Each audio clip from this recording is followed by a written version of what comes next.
सोने का अंडा देने वाली मुर्गी की कहानी। एक गांव में एक किसान अपनी पत्नी के साथ रहता था। उनका एक छोटा सा खेत था जहां वे दिन भर परिश्रम किया करते थे। किंतु कठोर परिश्रम के उपरांत भी कृषि से प्राप्त आमदनी उनके जीवन यापन हेतु पर्याप्त नहीं थी और वे निर्धनता का जीवन व्यतीत करने हेतु विवश थे। एक दिन किसान बाजार से कुछ मुर्गियां खरीद लाया। उसकी योजना मुर्गियों के अंडे विक्रय कर अतिरिक्त धन उपार्जन था।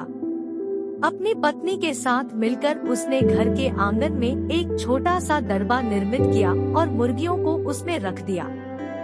भोर होने पर जब उन्होंने दरबे में झांक कर देखा तो आश्चर्यचकित रह गए।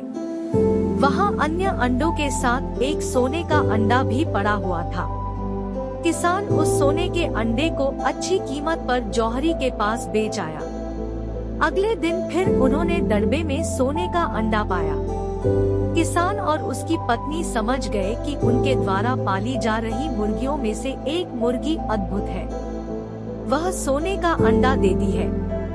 एक रात पहरेदारी कर वे सोने का अंडा देने वाली मुर्गी को पहचान गए। उसके बाद से वे उसका खास ख्याल रखने लगे। उस मुर्गी से उन्हें रोज सोने का अंडा मिलने लगा।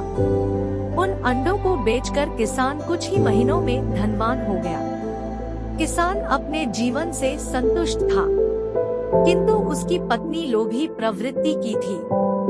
एक दिन वह किसान से बोली, आखिर कब तक हम रोज एक ही सोने का अंडा प्राप्त करते रहेंगे? क्यों न हम मुर्गी के पेट से एक साथ सारे अंडे निकाल। वह बाजार गया और वहाँ से एक बड़ा चाकू खरीद लाया। फिर रात में अपनी पत्नी के साथ वह मुर्गियों के दरबे में गया और सोने का अंडा देने वाली मुर्गी को पकड़कर उसका पेट चीर दिया। किंतु मुर्गी भीतर से सामान्य मुर्गियों की तरह ही थी। उसके पेट में सोने के अंडे नहीं थे। किसान और उसकी पत्नी अपनी गलती पर पछताने लगे।